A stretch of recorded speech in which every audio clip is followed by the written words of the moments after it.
Hello and welcome back to another video, and in this video I'm really excited to share with you some information we've just got. So pretty much in the the 4J Studios Discord, 4J Stu he told us a load of information about the game, secret information about Console Edition, and it is the biggest news that we've had in years. And yeah, let's get straight into it, because it is quite a lot to cover, because we talked to him for like a couple hours, I think it was, and yeah, he was a nice chap. Yeah, it was great to speak to him, and we found out some insane things, and just like insane things happened. Really, it was great. So yeah, let's start with the first one. So the first screenshot we've got here is where Stu responds to Rory talking about custom glide maps, saying that they sound really interesting, and then Rory links the custom map world records. So I go and link the glide trailer, the custom maps trailer, and then he kind of gives us approval in a way. If you see his response to the bottom, he gives us approval that it was cool, but if you read the bottom of the message, he says he cannot support or promote the techniques involved in doing this, which obviously is like modding the game files, editing the game rule files, stuff like that. But yeah, that is great news, amazing news really for the glide community, and that's not even it. So let's get on to the other things that they said. So next, Stu asks us how we actually built the map. So if you didn't know, it was a massive process. I do reply to him, so I'll just put that message on the screen, and you can pause it if you really want to know how we built it. But yeah, let's get into the other things that they also said. So in this screenshot, he tells us that the first glide maps were created by generating huge areas of stone, which you can kind of see when you look at it in creative mode, and then going crazy with some TNT tools, which we actually saw a preview of once on, like, I think Echo Soldier's live stream when they went round to 4J Studios, so we kind of already know what that looks like. But yeah, then he also tells us that he can't really tell us about any other external tools that they used. In this next screenshot, we actually see that he confirms that there was actually a power-up game mode planned for Glide. So kind of like Mario Kart, really. So Glide was going to end up turning into a Mario Kart copy, which would have been fun. But yeah, it never made it out into the proper console edition, unfortunately. So this one is actually a really important screenshot. As you can see, I asked them whether there's any information from 4J about the latest Minecraft Xbox One Edition update. And he actually tells me that Mojang/Microsoft need to comment on that. So it means it's probably not 4J that made the update, and it was Microsoft or Mojang, which gives us some good clarity on that, really. This is actually another really exciting screenshot here.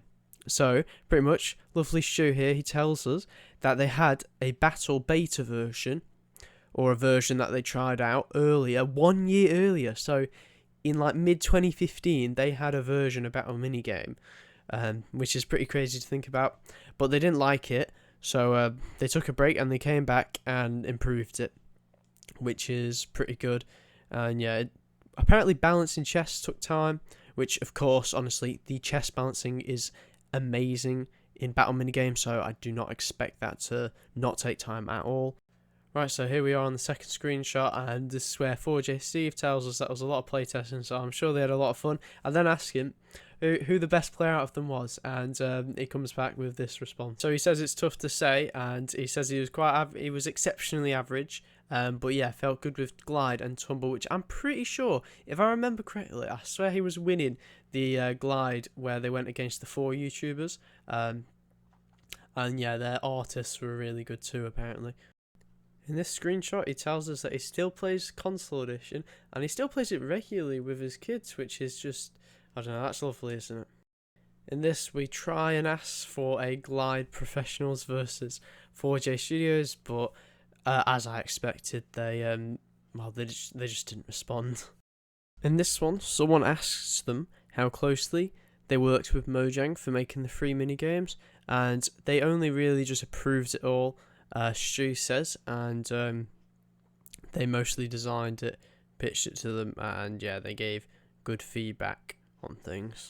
Now this one's not too interesting, but they do tell us that the hardest update they had to implement to the console edition was waterlogged blocks. So the 1.13, they had a lot of struggle with that. This one has some really interesting information. So I asked them how long does it take them to port a version of the game, and they said depends on the platform and what else we had to do at the time. So yeah, I don't know. It doesn't really give us a great time frame, but I imagine it's not too hard because he does say something later that implies that it's not the hardest thing in the world. Yeah, this is actually what I mean. I just found the screenshot here. Yeah, he says all game code is the same, and other stuff like the art is separated into different files. So it seems to me that it's not that hard, but honestly, I don't know anything, so I'm not going to make any assumptions.